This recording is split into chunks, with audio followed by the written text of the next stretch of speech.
Selamünaleyküm arkadaşlar, yeni bitiren videosuna hoş geldiniz. 68 binimiz geldi insan. Biz sessiz olanın sesi dinleyin. Ve unutmayın, trenimiz gitti.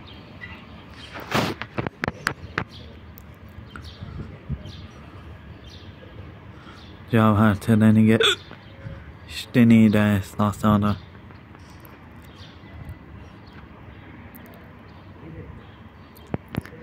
Bay bay Ahmet'e. Bir dahaki tren videosunda görüşürüz. İyi günler arkadaşlar. Bir dahaki videomuzda görüşürüz.